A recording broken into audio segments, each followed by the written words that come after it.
रायरंगपुर गोष्ठी कार्यालय सम्मेलन कक्ष 70 जन दिव्यांग छात्र छात्री मानक सहायता उपकरण बंटन। मयूरभंज जिलार रायरंगपुर गोष्ठी कार्यालय आनुकूल्य बीओ सम्मेलन कक्ष आज 5टी ब्लॉक तथा रायरंगपुर बिजातोड़ा जामदा तिरिंग बहलदा गोष्ठी शिक्षा कार्यालय अधीनस्थ विभिन्न स्कूल सरकार द्वारा पूर्व चिन्हट 70 जन दिव्यांग छात्र छात्री रायरंगपुर भारप्राप्त गोष्ठी शिक्षा अधिकारी जगेश्वर जना विभिन्न सहायता उपकरण यथा ट्राइसाइकेल आशाबाड़ी श्रवण यंत्र इत्यादि बंटन कर छात्र छात्री मानकु जीवा आसवा खाइबा निःशुल्क शिक्षा प्रशासन तरफ दिजाई। बीओ श्री जगेश्वर जना कहते दिव्यांग माने निजर इच्छा शक्ति को सुदृढ़ करने उचित। केंद्र और राज्य सरकार सेमानंको पई विभिन्न योजना और कोटी कोटी टंका खर्च करछंती। सेमानंकु सशक्त करी जातीय स्रोतरे जेमिति सामिल होंती सेमाने निजको एकुटिया भावंतु नहीं। सेमानंको शिक्षा गृह राशन वैषयिक ज्ञान भत्ता नियुक्ति सबकिछि व्यवस्था करछंती। सेमाने जेभଳି परिवार और समाजर बोझ न हुंती सेथि प्रति ध्यान देबा उचित। कार्यक्रम रे एबीओ कार्तिक चंद्र कारुआ एबीओ हेम माझी सीआरसीसी रायरंगपुर गोष्ठी संबल संयोजक महेश महापात्र सागरिका पंडा बहलदार सुशांत सेंड तिरिंग्र किशोर साहू जामदार सत्यवान गिरी बिजातोड़ार प्रशांत दास बियाटी प्रमुख परिचालन में सहयोग करथिले।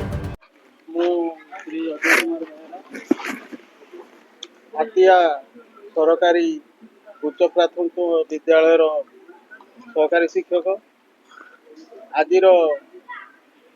जो भिन्नक्षम पिलामानकर उपकरण बंटन निमंते रायरंगपुर ब्लॉक स्थित पीसीएम सरकारी उच्च प्राथमिक विद्यालय रे तार कार्यक्रम थिला एवं एथिरे 70 जन पिला 5टी ब्लॉक रो 70 जन भिन्नक्षम पिला माने सेमानकर उपकरण नेबा निमंते ग्रहण करबा निमंते योगदान करथिले एवं एथिरे हमर रायरंगपुर ब्लॉक रो बीओ सार एवं हमर एपीओ सार योगदान करथिले एवं समस्त गहल एक सभा कार्य अनुष्ठित होता एवं समस्त को ये जो उपकरण गुड़िकर व्यवहार निमंते सेमानंकु विभिन्न प्रकार उपाय अवलंबन करिया पाई अवलंबन करिया पाई विभिन्न प्रकार उपदेश देथिले एवं से गुड़िक पिला माने किपरि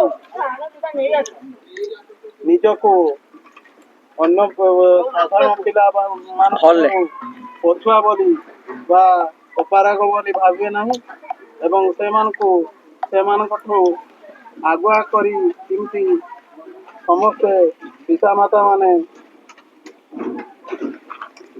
चेष्टावान हे विषय अवगत करथिले एवं तापरे हमर समस्त प्रार्थी समस्त प्रति पिलामान को उपकरण बंटन करा जाई ए कार्य समापन करा जाई। मो ना महेश महापात्र मु रायरंगपुर रे बीएटी भाव में कार्य करुछि। आज आमर सहायक उपकरण बंटन शिविर अनुष्ठित होईछि। एथिरे 4टी ब्लॉक एवं रायरंगपुर ब्लॉक को मिसई 5टी ब्लॉक को मोट 70 जन दिव्यांग पिला मानकर सहायक उपकरण आलिमको तरफ प्रदान करागला। एथिरे मुख्य अतिथि गोष्ठी शिक्षा अधिकारी जगेश्वर जना महोदय एवं कार्तिक चंद्र कारुआ हेम माझी उपस्थित होई एई दिव्यांग पिला माननकु सहायक उपकरण गुड़िक बंटन करथिले। जामदा तिरिंग बहलदा बिजातोड़ा रायरंगपुर यही 5टी ब्लॉक रो दिव्यांग पिला माने ସରକାରଙ୍କ ଦ୍ୱାରା ଚିହ୍ନିତ ହୋଇଥିଲେ କେଉଁ ଉପକରଣ କାହା ପାଇଁ ଆବଶ୍ୟକ, ଏହି ଉପକରଣ ଗୁଡ଼ିକର କିଭଳି ଭାବରେ ବ୍ୟବହାର କରିବେ, ସେଗୁଡ଼ିକ ଯତ୍ନ କେମିତି ନେବେ, କିଭଳି ଭାବରେ ତାର ସୁଚାରୁ ରୂପେ କାର୍ଯ୍ୟକାରୀ ହେବ, ସେଗୁଡ଼ିକ ମଧ୍ୟରେ ବିଆର୍ଟି ସମସ୍ତ ଭିନ୍ନକ୍ଷମ ଦିବ୍ୟାଙ୍ଗ ଅଭିଭାବକମାନଙ୍କୁ ଅବଗତ କରାଇଥିଲେ। ଆଉ ପରିଶେଷରେ ସମସ୍ତଙ୍କୁ ଧନ୍ୟବାଦ ଦେଇ ଆଜିର ସଭା ସାଙ୍ଗ କରା। ମୋ ନାଁ ସତ୍ୟବାନ ଗିରି। ଆମର ସର୍ବଶିକ୍ଷା ଅଭିଯାନ ତରଫରୁ ରାଇରଙ୍ଗପୁର ବ୍ଲକରେ ଡିଷ୍ଟ୍ରିବ୍ୟୁସନ କ୍ୟାମ୍ପରେ ଆମର ହେଉଛି 5ଟା ବ୍ଲକର ପିଲା ଆସିକି ଏଠୁ ଜିନିଷ ନେଉଛନ୍ତି। Aids and appliances, wheelchair, tricycle, hearing aid, ବିଭିନ୍ନ ପ୍ରକାର ଉପକରଣ ନେଉଛନ୍ତି। ମୁଁ ଆସିଥିଲି ଜାମଦା ବ୍ଲକରୁ। ମୋ ନାଁ ସତ୍ୟବାନ ଗିରି। ମୁଁ ଜାମଦା ବ୍ଲକର RPCWSN। ମୋର ଆଜି 10ଟା ପିଲା 10ଟା ଗାଡ଼ିଆନ୍ ଆସିଥିଲେ। ସମସ୍ତେ ସବୁ ଜିନିଷ ପାଇଲେ, ତାଙ୍କର ପଇସା ପତ୍ର ଗାଡ଼ି ଭଡ଼ା ସବୁ ନେଲେ, ବହୁତ ଖୁସିରେ ଗଲେ। ଆମେ ଏ ଦୃଷ୍ଟିରୁ ସର୍ବଶିକ୍ଷା ଅଭିଯାନକୁ ବହୁତ ବହୁତ ଧନ୍ୟବାଦ ଦେଉ।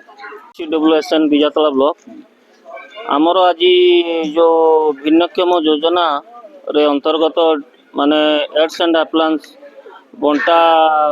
ବଣ୍ଟା ହେବା ପାଇଁ ଆମର ଯେଉଁ ରାଇରଙ୍ଗପୁର PCM ହାଇସ୍କୁଲରେ ଅନୁଷ୍ଠିତ ହୋଇଯାଇଛି। ସେଥିରେ ଆମର ବିଜାତଳା ବ୍ଲକରୁ 11 ଜଣ CWSN ପିଲା ଏବଂ ଗାର୍ଡ଼ିଆନ୍ ମାନେ ଭିନ୍ନ ଭିନ୍ନ କ୍ୟାଟେଗୋରୀରେ ସବୁ ଜିନିଷ ପ୍ରଦାନ କରାଗଲା। ସେ କେମିତି ମୁଖ୍ୟ ସୂତ୍ରରେ ସାମିଲ ହେବେ, ପିଲାଗୁଡ଼ା କେମିତି ଜିନିଷ ଗୁଡ଼ା ବ୍ୟବହାର କରିବେ, ସେଗୁଡ଼ାକ ଆମେ ଉପକରଣ ଜଣାଇଲୁ। ଭବିଷ୍ୟତରେ ମୁଖ୍ୟ ସୂତ୍ର ସାମିଲ କରିବା ପାଇଁ ଆମେ RPCWSN ତରଫରୁ ମୁଖ୍ୟ ସୂତ୍ର ସାମିଲ କରିବା ପାଇଁ ମାନେ ଉଦ୍ୟମ କରି ଜାରି ରଖିଛୁ। ଧନ୍ୟବାଦ। ରାଇରଙ୍ଗପୁରରୁ ଅକ୍ଷୟ ବିଶ୍ୱାଳଙ୍କ ରିପୋର୍ଟ, ବି ନ୍ୟୁଜ୍।